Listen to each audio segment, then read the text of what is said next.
Om Swastiastu. Om Swastiastu. Pemirsa, selamat berjumpa dalam acara perbincangan kita, dan sekarang kita kedatangan tamu di kantor DPD Bali ini juga luar biasa. Akan ada komunitas relawan yang sering disebut dengan Korek Bali. Selama ini memang relawan ini sering membantu masyarakat yang ada di desa-desa di seluruh Bali, memberikan bantuan baik berupa material maupun non material seperti itu, dan kita ingin tahu sesungguhnya relawan ini bagaimana kinerjanya, kemudian bagaimana proses kerjanya, dan siapa-siapa saja yang dibantu dan tujuannya seperti apa. Kita sapa dulu para koordinatornya. Om Swastiastu, Pak Nyoman Mardeng ya?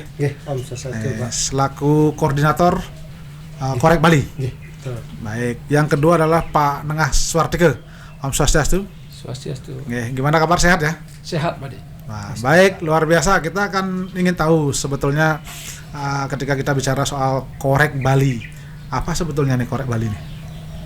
Korek Bali itu sebuah komunitas yang berdiri dari setahun yang lalu, kurang lebih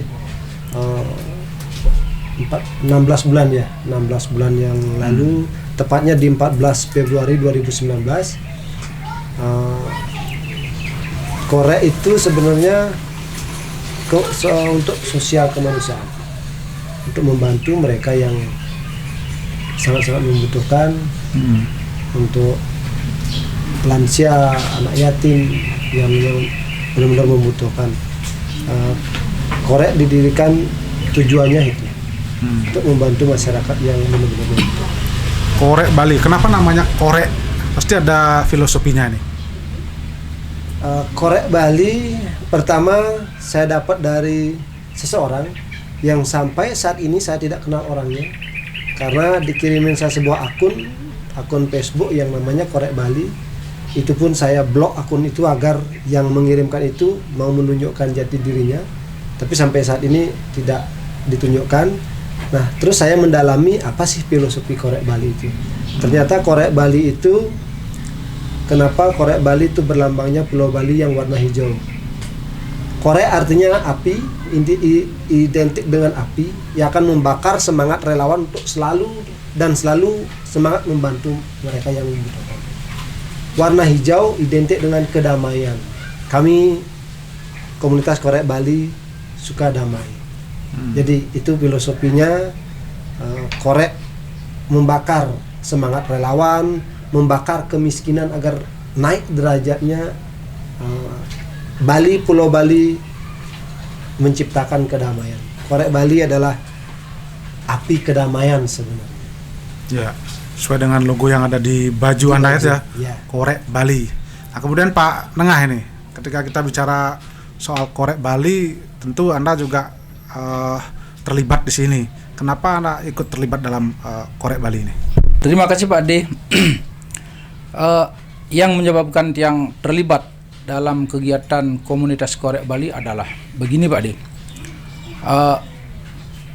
Begitu banyaknya masyarakat yang kurang mampu, yang mestinya mendapat bantuan daripada donatur, dan kebetulan juga ada donatur yang menyumbangkan donasinya lewat Korek Bali. Artinya kita, teman-teman saya juga begitu antusias dengan semangatnya untuk ikut mengemban amanah yang disampaikan oleh para donatur. Nah, sehingga itulah yang membuat kita semua teman-teman Korek Bali untuk bersemangat ikut dalam kegiatan. Sampai sekarang berapa orang anggota relawan Korek Bali ini? Keanggotaan kalau di grup WA sekitar 45 orang, namun yang ikut secara langsung ke lapangan kurang lebih 10 sampai 20 orang. Itu pun yang teman-teman karena masih sibuk dalam pekerjaan sehingga mereka jarang aktif, tetapi semangat mereka mensupport kami yang ikut ke lapangan sungguh luar biasa. Artinya ini kalau anggota ini memang mereka tercatat atau semacam ada kartu anggota, atau gabung-gabung begitu saja? Pada awalnya kami gabung-gabung karena didasari rasa sekedemen.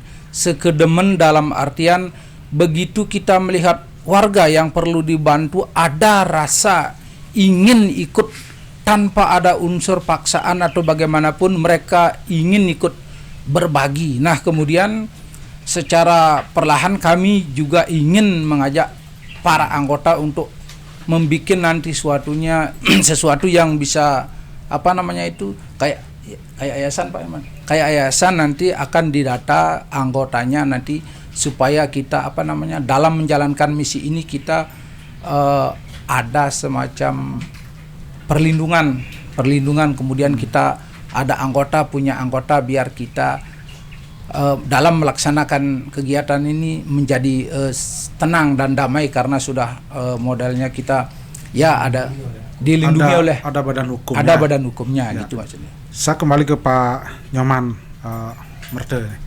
Jadi berkaitan dengan kegiatan-kegiatan yang dilakukan selama ini, ketika pertama kali memulai tentu ada kesulitan ya. Nah, apa kegiatan pertama yang dilakukan dan kemudian apa kesulitannya? Kegiatan pertama sebelum kita mengunjungi mereka itu sudah pasti ada relawan yang survei ke lapangan. Kadang kesulitannya itu jarang sih menemukan kesulitan. Paling kesulitan di perjalanan, jalan yang terjal. Tapi bagi kami semua kesulitan itu adalah tantangan bagi kami. Untuk kami terus bisa bergerak, terus bisa membantu mereka yang membutuhkan, agar kepercayaan donatur, apa yang dititipkan donatur itu tersalurkan kepada mereka yang tepat sasaran. Selama ini kesulitan belum banyak kami rasakan. Kalau yang selama ini dibantu oleh Korek Bali apa saja? Ada kriteria tertentu nggak? Kriterianya lansia yang terlantar, kurang mampu. Kalau untuk anak yatim ya itu tetap anak yatim yang kurang mampu, yatim piatu yang kurang mampu, yang cuma diasuh oleh kakek neneknya, sedangkan kakek neneknya juga kurang mampu. Saat ini kami punya data lansia bulanan. Setiap bulan kami support sembako, ada 13 lansia. Dan anak yatim kami punya anak asuh yang didukung oleh donatur itu ada 11 orang. Itu yang rutin setiap bulan kami bantu. Kalau untuk kunjungan setiap minggu itu tergantung relawan yang mengirimkan data ke admin. Gitu, Pak. Nah, ketika bicara soal lansia kan pasti ada pemikiran tertentu. Kenapa harus lansia? Padahal kan banyak juga mungkin anak-anak miskin atau mungkin orang-orang yang sakit yang perlu dibantu. Bagaimana pertimbangannya? Kenapa mengambil lansia itu? Karena pertimbangannya karena lansia itu sudah tidak produktif dan tidak bisa menghasilkan.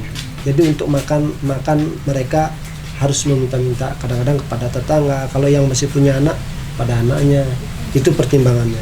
Kalau untuk mereka yang sakit kami juga bantu, tapi kriterianya tetap mereka yang kurang mampu. Artinya kalau lansia itu berarti kalau tanpa ada keluarganya yang membantu, seperti itu ya?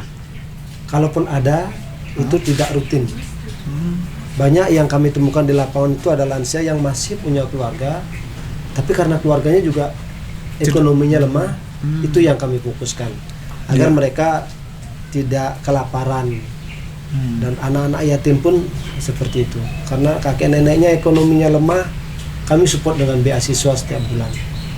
Dari mana Anda dapat data untuk membantu lansia-lansia itu ya? Ada relawan di lapangan yang mencari data. Kadang-kadang ada info langsung dari kadus, dari bendesa adat yang kenal dengan kami. Kadang-kadang ada juga orang yang tidak kenal dengan kami, begitu melihat postingan-postingan mereka mengajukan data. Tetap intinya kami survei dulu, kalau memang layak kita bantu, pasti kita bantu. Kalau kita ada dana. Ya, sekarang ke Pak Nengah, Sartika. Ketika kita bicara lansia dan beberapa kali pengalaman Anda di lapangan, apa sebetulnya masalah-masalah lansia yang ada ya? Tadi kan karena tidak produktif.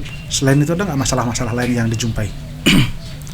Kalau yang selama ini yang jumpai masalah lansia itu misalnya tidak punya anak, kemudian keluarga terdekat kemungkinan di sekitar juga tidak ada.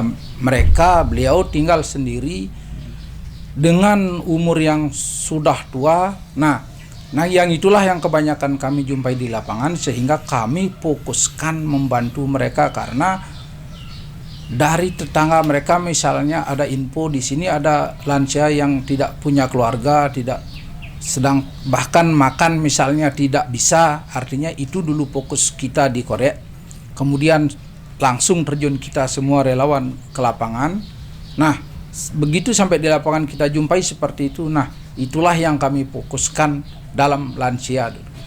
Ya, artinya mereka kenapa tidak dibawa ke panti jompo misalnya, atau mungkin ke tempat yang memang lebih layak. Jadi Anda di situ hadir untuk memberikan sumbangan. Apakah ada rutin semacam kontrol begitu?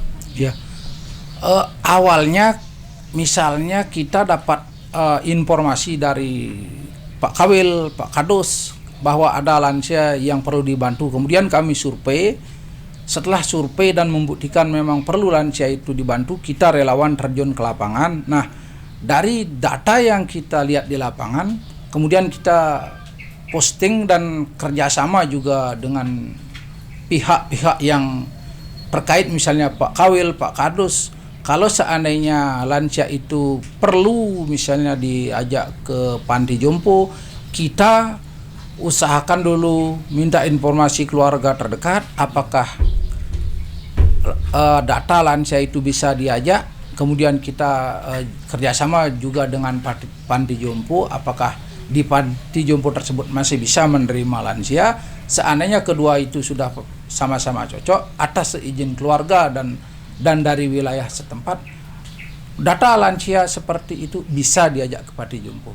Kalau yang tidak, apakah Anda akan rutin datang atau mungkin seremonial sekali memberikan bantuan setelah itu selesai?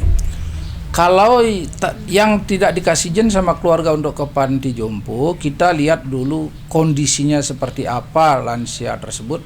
Kalau memang betul-betul tidak ada yang memperhatikan dari pihak keluarga atau dari pihak terdekat, dan jika kami punya dana dan donatur tetap mengasih donasinya, kita akan tetap mensuplai lansia tersebut, Pak. Ya, saya kembali ke Pak Nyaman Berte. Ketika kita bicara lansia kan ini agak banyak, dan bahkan di Bali dikatakan banyak lansia yang tidak dirawat dengan baik, katanya kan informasinya seperti itu. Selama ini bagaimana koordinasi dengan pemerintah ya? Kami tetap koordinasi dengan pemerintah bawah, terutama Kadus atau Kawil atau Perbekal atau kepala desa. Kami selalu koordinasi kalau ada lansia yang memang terlantar, yang tidak ada yang merawat, kami koordinasikan. Kalau memang itu layak kita bantu, setiap bulan kita support sembako.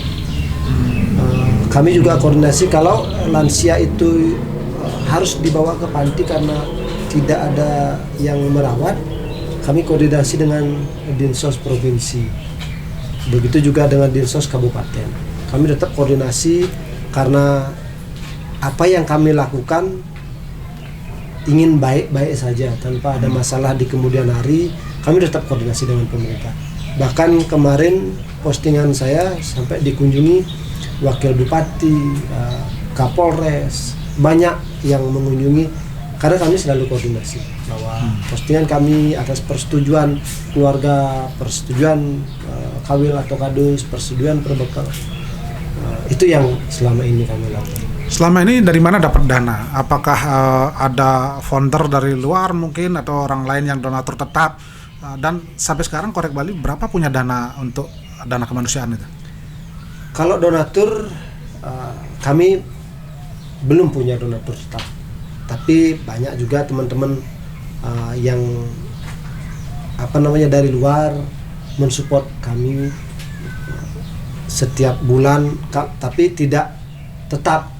Kalau kami informasikan, beliau pasti membantu. Artinya memang setiap ada kejadian yang mau dibantu, Anda posting, kemudian ada orang yang memberikan dana seperti itu. Jadi tidak rutin setiap bulan, setiap tahun tidak ada ya? Setiap bulan ada, tapi tidak satu orang saja.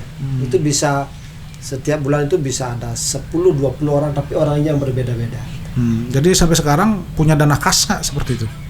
Saat ini ada dana kas ya kurang lebih 3 jutaan. Itu yang kami setiap minggu kami adakan kegiatan, setiap minggu juga ada yang setiap habis kegiatan pasti ada yang menitipkan rezekinya melalui Korek Bali. Nah, kalau kita bicara soal donatur tadi itu, ini kalau anggota-anggota yang hadir atau mungkin yang ada di Korek Bali ini, mereka sebagai penggerak saja, kemudian bagaimana dengan operasional, kan perlu biaya itu? Selama ini donatur yang menitipkan rezekinya melalui Korek Bali sepeser pun tidak kami potong untuk operasional. Operasional murni dari kantong sendiri. Bensin, makan itu murni dari kantong sendiri. Tidak mengambil donasi untuk operasional. Kami relawan bergerak dari hatinya yang benar-benar tulus ikhlas, bergerak tanpa pernah meminta uang makan, tanpa pernah meminta uang bensin. Kami murni melakukannya dengan hati, bukan ada embel-embel mencari profit, mencari keuntungan pribadi di kemanusiaan ini. Lalu di mana saja para relawan ini bekerja? Kan tentu mereka juga perlu harus ada penghasilan. Kalau misalnya melakukan kegiatan itu tentu paling tidak kan ekonomi mereka sudah cukup gitulah. Teman-teman rata-rata semua bekerja. Ada yang pengusaha kecil-kecilan, ada yang bekerja di pariwisata, ada juga security. Bahkan ada relawan kami yang telah kami berikan piagam teladan, tidak bekerja, kemampuan ekonominya di bawah rata-rata, tapi beliau seorang juru mangku, usianya masih kurang lebih 25 tahun, tapi luar biasa semangatnya ayah untuk kemanusiaan. Itu kami berikan kemarin waktu ulang tahun, kami berikan penghargaan karena tidak pernah lelah berbuat baik. Jadi kalau uang bensin itu sekali lagi tetap menggunakan dana pribadi, tidak ada ngambil ke dalam. Ya, saya sekarang ke Pak Nengah. Nah, ketika kita bicara soal pengabdian atau mungkin berbagi kepada masyarakat, tentu ada tanggapan positif dan negatif. Pernah nggak menerima tanggapan negatif dari masyarakat? Siapa tahu nanti ada yang bertanya, ini pasti ada kepentingan politik atau mungkin ada tujuan untuk populer dan mungkin pada titik tertentu akan meraih jabatan tertentu. Ada nggak yang mempertanyakan seperti itu ya? Kalau selama ini tanggapan yang miring ada, tetapi tidak terlalu. Misalnya kalau ke politik gitu.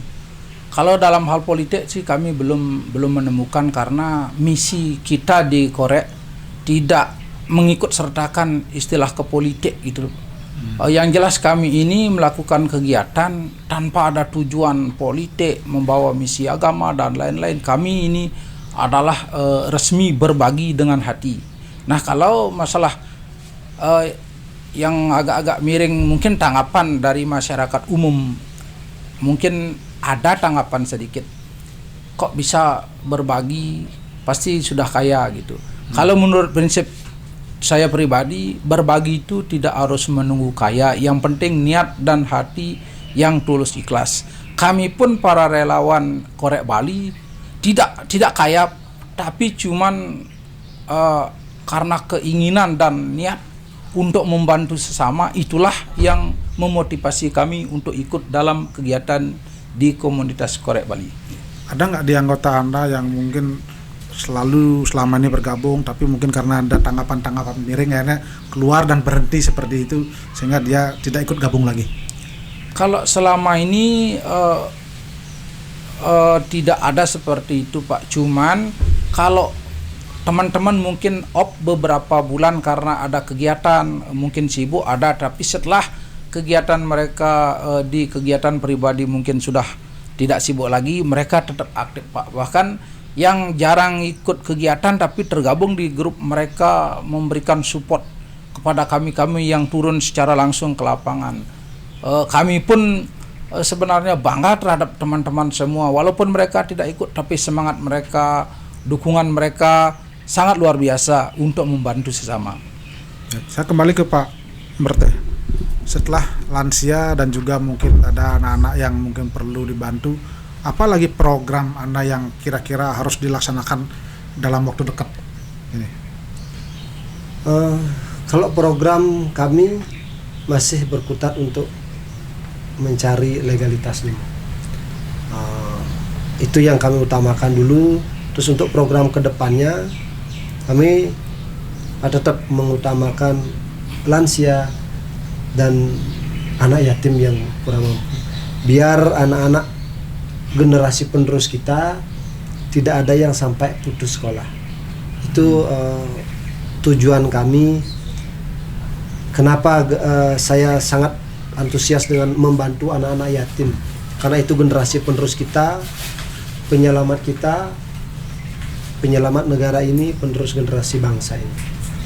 Dan untuk program yang lain masih tahap pembicaraan di berikut. Sampai saat ini berapa orang atau berapa jenis kategori yang sudah dibantu ya? Jadi selama 1 tahun ya keberadaan Anda ya? Ya. Selama ini yang fokus kami bantu itu lansia, anak yatim dan warga Bedah rumah. yang sakit. Ada juga bedah rumah. Bedah rumah sudah berjalan berapa rumahmu, dan saat ini sekarang kami masih akan membangun 2 unit bedah rumah di Kecamatan Rendang. Itu lansia yang tinggal sendiri dan benar-benar rumahnya tidak layak ditempati. Itu kami programkan bedah rumah itu agar segera terlaksana. Mungkin nantinya tidak menutup kemungkinan akan berlanjut terus jika donatur mempercayakan rezekinya untuk kami salurkan. Bagaimana dengan transparansi? Kadang-kadang kan orang memberikan sumbangan kepada Anda berani nggak mempertanggungjawabkan, dan bagaimana caranya mempertanggungjawabkan kepada orang yang memberikan donasinya itu? Transparansi kami selama ini sangat transparansi. Cuman kami di grup WA di relawan itu kami laporan setiap bulan ada pengeluaran sekian, pemasukan sekian, untuk kemana saja itu ada laporannya. Kami juga sering posting di FB laporan itu. Cuman kami tidak mencantumkan kas kami ada berapa, karena itu risiko bagi kami orang hacker bank yang selama ini marak. Jadi kami tidak memposting kas berapa agar keamanan uang donasi itu tidak ada orang yang tahu. Intinya transparansi kami setiap bulan di grup WA kami tetap laporkan. Ada nggak dari pemerintah yang memberikan bantuan atau bekerja sama dengan Anda ya? Selama ini kalau bantuan dari pemerintah tidak ada, tapi kerjasama kami ada dengan Kapolres, dengan Babinsa, dengan Dinsos, kami ada bekerja sama. Tapi kalau bantuan dari pemerintah melalui kami belum ada saat ini. Mudah-mudahan kedepannya kita bisa, pemerintah mau mempercayai kami, kita bisa bersinergi terus agar banyak orang yang kurang mampu, lansia, anak yatim, bahkan orang sakit yang tidak punya biaya untuk ke rumah sakit bisa terbantukan. Nah, mungkin Pak Nengah sekarang, kalau harapan Anda terhadap relawan ini, komunitas ini apa ke depannya? Karena ini kan baru 1 tahun dan sudah sangat banyak bergerak, tentu tantangannya banyak sekali. Apa harapan Anda? Harapan saya sendiri dan mungkin juga teman-teman di grup relawan ingin agar semua relawan di Korek Bali kompak dan bersatu dalam berbagi. Karena kami di relawan yang diutamakan adalah persatuan untuk selalu bisa membantu mereka yang sangat membutuhkan. Karena walaupun kita sebagai relawan, namun misi kita adalah untuk memprioritaskan mereka, para lansia seperti yang tadi dibilang, anak yatim piatu, karena masih banyak juga mereka-mereka di daerah terpencil yang perlu bantuan. Jadi kalau bukan kita relawan, siapa lagi? Karena kita relawan ini semangat luar biasa untuk membantu mereka. Gitu.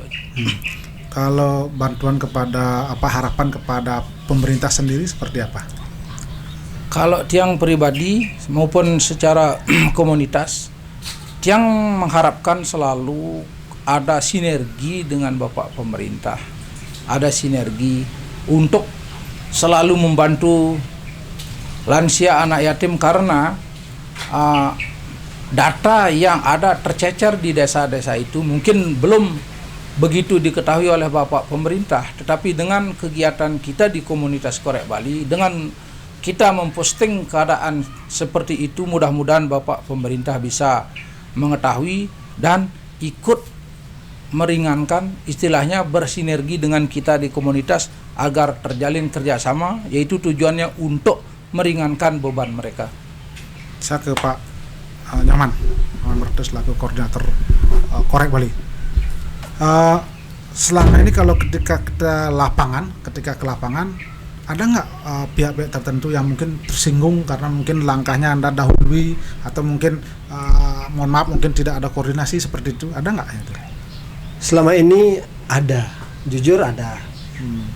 Selentingan yang miring tentang kenapa tidak koordinasi dengan kami, kenapa tidak bilang dengan kami. Nah, tapi itu kembali kami klarifikasi bahwa kami belum kenal dengan siapa-siapa, tapi kami sudah koordinasi dengan pemerintah paling bawah, terutama Kadus. Jadi kami sudah ada izin dari Kadus sebelum memposting data lansia atau anak yatim. Kami sudah koordinasi dengan Kadus sebelumnya. Ya, kadang-kala kan mungkin tidak semua aparat pemerintah senang dengan yang mungkin Anda lakukan, apalagi itu menyangkut tentang ketidakmampuan atau mungkin ketidakpedulian pemerintah di situ terhadap orang lansia atau orang tidak mampu, kemudian hadir di situ. Nah, ketika itu apa yang Anda lakukan, misalnya kalau ketersinggungan seperti itu? Kami kalau beliau mau ketemu dengan kami datangin, kami minta maaf karena kami tidak koordinasi dengan beliau. Tapi itu kembali kami koordinasi pasti ke pemerintah paling bawah dulu. Tapi kalau memang itu kami dianggap salah, kami datang secara komunitas meminta maaf atas kesalahan yang kami lakukan. Kadang-kala kan ketika Anda memberikan bantuan kepada orang, muncul hanya tahu sesaat, padahal sebetulnya orang itu mungkin belum layak dibantu, atau mungkin ada yang lebih layak karena memang sudah mampu dan sebagainya. Ada nggak mengalami masalah begitu ya? Ada. Itu beberapa kali kami alami, tapi kami langsung tegur relawan bersangkutan. Siapapun yang mengajukan data harus berani bertanggung jawab untuk mempertanggungjawabkan ketika data itu tidak layak. Ada beberapa relawan yang kami tegur, ini tidak layak. Bukan artinya Anda sudah memberikan bantuan tapi ternyata salah sasaran, ya, seperti itu betul. Ya. Karena ternyata yang dibantu ternyata sudah mampu orangnya, mungkin itu ya. Ya. Itu langsung kami tegur relawan yang memberikan data, langsung kami tegur bahwa ini tidak layak. Seperti kami kemarin ada di daerah Gianyar, data dari 5 data yang paling layak cuma 1. Itu kami tegur langsung relawannya agar di kemudian hari mengajukan data, pilihlah yang lebih membutuhkan terlebih dahulu. Atau jangan-jangan mungkin yang mendapatkan bantuan adalah mungkin keluarga dekat dari relawan, seperti itu. Ada nggak cara memverifikasinya itu? Kalau selama ini dekat dengan keluarga relawan jarang. Ada sih tapi jarang. Tapi kalaupun ada yang dekat dengan relawan, itu yang benar-benar membutuhkan. Ya. Terakhir, harapan Anda kepada pemirsa, kepada mungkin calon-calon donasi, mungkin bisa Anda berikan nomor telepon atau mungkin koordinasi dengan Anda seperti itu. Terima kasih. Harapan saya sebagai koordinator komunitas relawan kemanusiaan Korek Bali sangat besar kepada pemirsa, kepada donatur, mohon dukungannya. Tanpa dukungan Bapak Ibu donatur, kami tidak bisa bergerak, kami tidak bisa berjalan. Karena donaturlah kami bisa berjalan, kami bisa membantu lebih banyak lagi mereka yang sangat-sangat membutuhkan uluran tangan para dermawan, mereka yang sangat-sangat mengharapkan sebuah pemberian dari sahabat-sahabat donatur yang baik hati. Dan terima kasih banyak saya ucapkan kepada donatur selama ini yang sudah mendukung Korek Bali, yang sudah mendukung kami. kami haturkan banyak-banyak terima kasih, dan kami tetap berharap Bapak Ibu yang budiman selalu mendukung kami. Itu harapan kami, serta kepada pemerintah, semoga kedepannya kita bisa terus bersinergi mengentaskan kemiskinan di Bali ini. Nanti kami bukan hanya untuk di Bali, jika kami besar nantinya kami akan juga merambah ke luar Bali. Karena saat ini banyak sahabat-sahabat di luar Bali yang menelpon, messenger, nge-WA saya minta bantuan. Tapi kami belum bisa karena kondisi kas kami keuangan Korek Bali masih kecil, jadi kami masih belum bisa. Semoga kedepannya Bapak Ibu pemirsa yang budiman bisa bersinergi dengan kami, menitipkan rezekinya melalui kami untuk mereka yang membutuhkan. Mungkin bisa hubungi di 081 139 6633 atas nama Beli Nyoman Merte, adminnya Komunitas Relawan Kemanusiaan Korek Bali, atau bisa di email nyoman_agus71@yahoo.co.id, atau bisa di akun FB Beli Nyoman Merte, ada juga akun FB Korek Bali, ada juga grup FB Relawan Kemanusiaan, ada juga fanpage-nya Korek Bali yaitu Relawan Kemanusiaan. Baik, terima kasih Pak Nyoman Merte dan juga Pak Nengah Suartike dan juga kawan-kawan Korek Bali ya sudah hadir pada hari ini. Mudah-mudahan apa yang Anda lakukan mendapatkan jalan selalu untuk kebaikan, yang pada intinya adalah bagaimana Anda berusaha membantu orang ya, dan mudah-mudahan juga mampu mengetuk orang lain untuk kita bersama-sama, karena kalau niatnya baik tentu jalannya akan semakin dibuka ya. Terima kasih ya sudah berbagi. Dan pemirsa, demikian tadi perbincangan kami dan seluruh kerabat kerja yang bertugas mengucapkan terima kasih atas perhatian dan kebersamaan Anda, dan kami akhiri dengan Paramasanti. Om Santi Santi Santi Om.